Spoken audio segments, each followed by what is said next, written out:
Hello મિત્રો, હું છું એને માળી. હું લઈને આવ્યો છું ધોરણ 10નું ચેપ્ટર નંબર 12 વિદ્યુત પ્રવાહની ચુંબકીય અસર. આપણે વિડીયો 1માં જે વિદ્યુત પ્રવાહ ધારિત કોઇલ જે છે એની અંદર આપણે વિદ્યુત પ્રવાહ પસાર કરીએ તો એ કોઇલ ચુંબક તરીકે કામ કરે છે. એનો વિગતવાર પ્રેક્ટિકલ સાથે અગાઉના વિડીયો 1નો આપણે એકદમ અભ્યાસ કરી ચૂક્યા છીએ.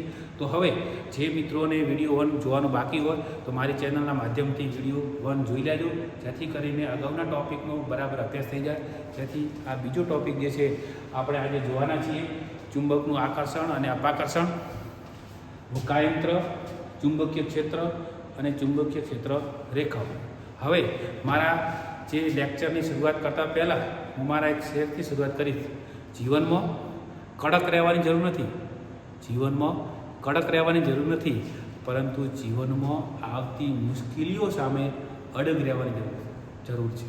જેથી કરીને મિત્રો, જીવનમાં મુશ્કેલીઓ અવારનવાર આવવાની જ છે, પરંતુ આપણે દરેક મુશ્કેલી સામે અડગતાથી, નિડરતાથી લડીને એની સામે ઊભો રહેવાનું છે.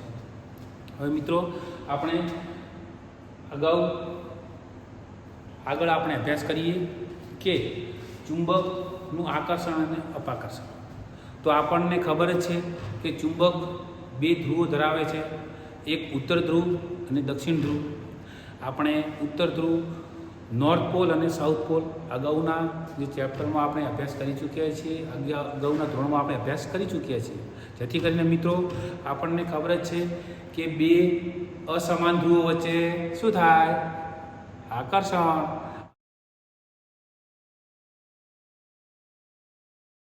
થાય છે.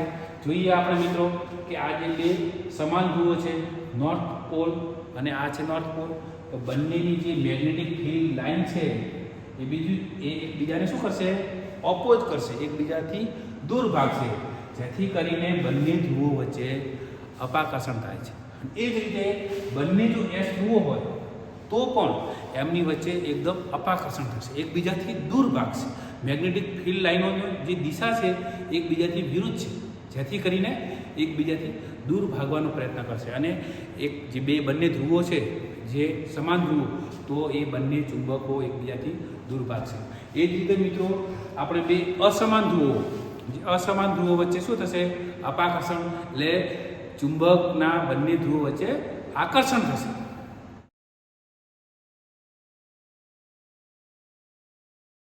અસમાન ધ્રુવો વચ્ચે આકર્ષણ થાય એટલે બંને જે ધ્રુવો છે એકબીજાથી નજીક આવે છે અને એકબીજાના ચોંટી જાય છે.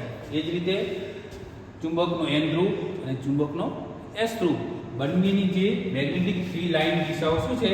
એકબીજામાં ભળી જાય છે, એકબીજાનો કોન્ટેક્ટમાં આવે છે, એકબીજામાં ભળી જાય છે, જેથી કરીને એમની વચ્ચે આકર્ષણ થાય છે. ચલો મિત્રો, કઈ રીતે આકર્ષણ અને અપાકર્ષણ થાય છે એનો આપણે વિગતવાર પ્રેક્ટિકલ સાથે અભ્યાસ કરીએ.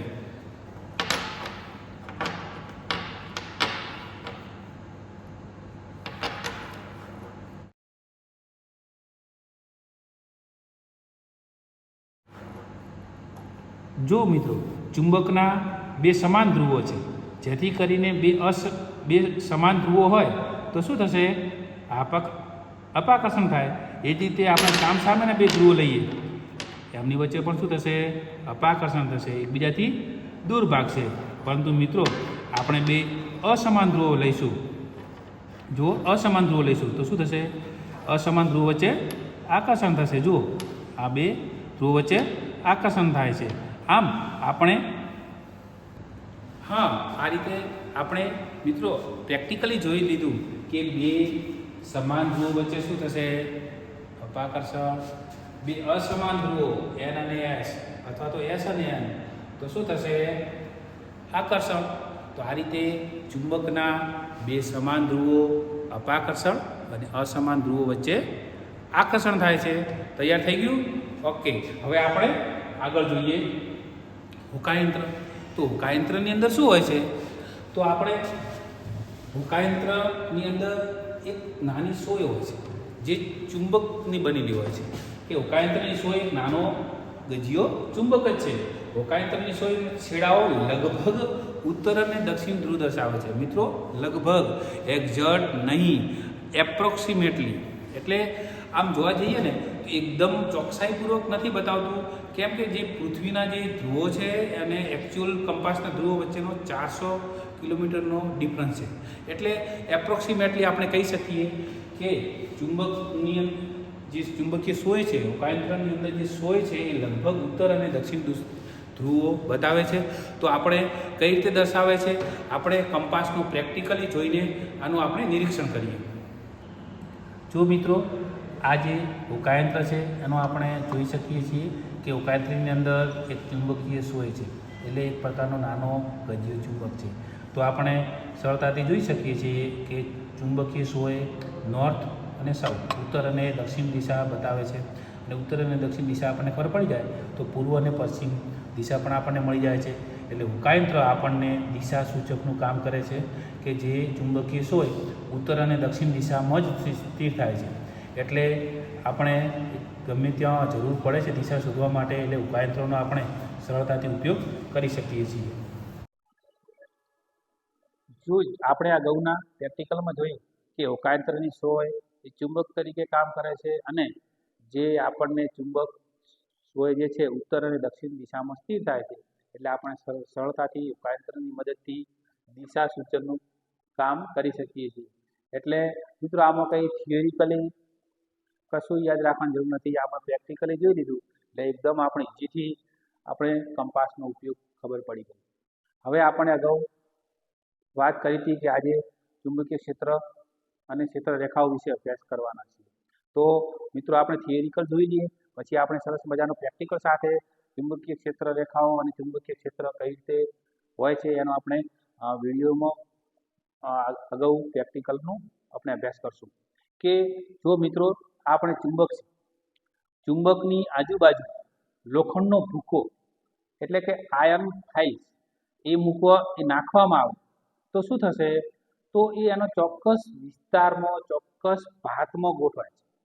આપણને ખબર છે ને, આપણે આપણા ઘરે હોઈએ તો મમ્મી પપ્પા જોડે એકદમ ફ્રીલી વાત કરીએ છીએ, આપણે કંઈ માગીએ છીએ તો આ મસ્ત રીતે આપણે માગી શકીએ. કેમ કે આપણો વિસ્તાર છે. અને આપણે જો આપણે ટીચર જોડે માગવા જવું હોય તો કેવું કહેવું પડે, ટીચર, યસ સર, નો સર, એ રીતે આપણે આપણા ક્ષેત્ર નથી એટલે આપણે ત્યાં વધારે ડિસિપ્લિનમાં રહેવું પડે. આમ દરેકનું પોતાનું ક્ષેત્ર હોય એટલે ચુંબક પોતાના ક્ષેત્ર સુધી જ કામ કરે. એટલે આપણે આકૃતિમાં જોયું ને કે જે ચુંબકીય ક્ષેત્ર રેખાઓ ચોક્કસ ભાગમાં ગોઠવવાની છે, એનો આસપાસનો જે વિસ્તાર છે એટલા સુધી જ ગોઠવાય. જો એનો પ્રભાવ, જેની ઇફેક્ટ, જેની અસર જ્યાં ઓછી થશે ત્યાં ભાત રચાશે નહીં. એટલે આ જે ચુંબકીય ક્ષેત્ર રચાય છે ને જેટલા વિસ્તારમાં, એટલે ચુંબકીય ક્ષેત્ર કહેવાય. જેટલા વિસ્તાર સુધી આ રેખાઓ ચોક્કસ પેટર્ન રચાય, આખો જે વિસ્તાર છે આ વિસ્તાર છે એટલે ચુંબકીય ક્ષેત્ર કહેવામાં આવે. અને જો ચુંબક મજબૂત હશે, પ્રભાવ એનો વધારે હશે તો એનો વિસ્તાર પણ વધારે. જો ચુંબક એનું નબળું હશે, વીક હશે તો એનો પ્રભાવ પણ ઓછો હશે. તો આપણે પ્રેક્ટિકલી ચુંબકનું પ્રેક્ટિકલ કે જે લોખંડનો ભૂકો કઈ રીતે પેટર્નમાં ગોઠવાય છે અને આપણે પ્રેક્ટિકલી અભ્યાસ કરીએ. ચલો મિત્રો, આ જે છે એક ચુંબક લીધો છે. ચુંબકને આપણે એક પેજની નીચે હું મૂકું છું આ રીતે ગોઠવીને. જો આ રીતે ગોઠવાઈ ગયો છે. મારી જોડે આયર્ન ફાઇલ્સ છે કે લોખંડનો ભૂકો, એને હું ચુંબક ઉપર નાખું છું તો કઈ ઇફેક્ટ જોવા મળશે મિત્રો, જોઈએ આપણે.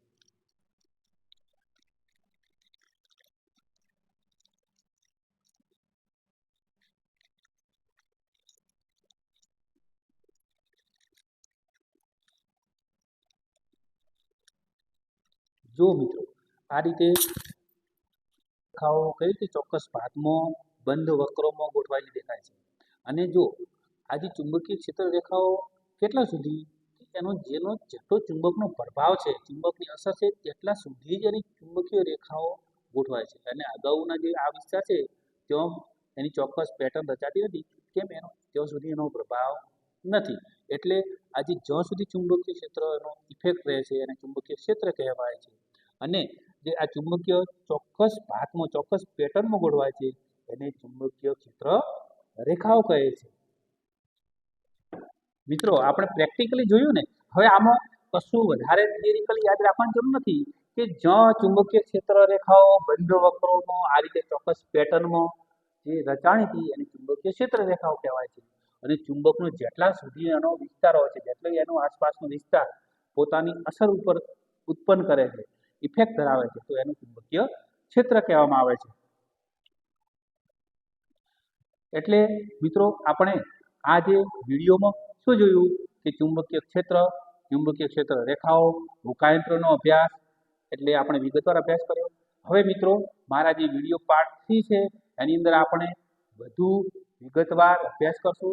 પરંતુ મિત્રો વિડીયોનો પાર્ટ 3 સાથે જોડાઈ રહેવા માટે મને આપના તરફથી મોટિવેશન આપશો. સબસ્ક્રાઇબ કરજો, લાઈક અને શેર કરજો, જેથી કરીને હું તમારા સુધી એકદમ ઝડપીથી પહોંચી શકું. હવે આપણે અગાઉના જે વિડીયો પાર્ટ 3માં શું જોઈશું તો ચુંબકીય ક્ષેત્રની દિશા કઈ હોય છે, ચુંબકીય ક્ષેત્રનું મૂલ્ય કેટલું હોય છે, ચુંબકીય ક્ષેત્ર રેખાઓ બંધ વક્રોમાં ગોઠવાય એ કઈ રીતે ગોઠવાય છે, બંધ વક્રો જે છે એ એકબીજાને છેદે છે કે નથી છેદતા, એના આપણે વિગતવાર આપણે વિડીયો પાર્ટ 3માં મળશું. જય હિન્દ, જય ભારત.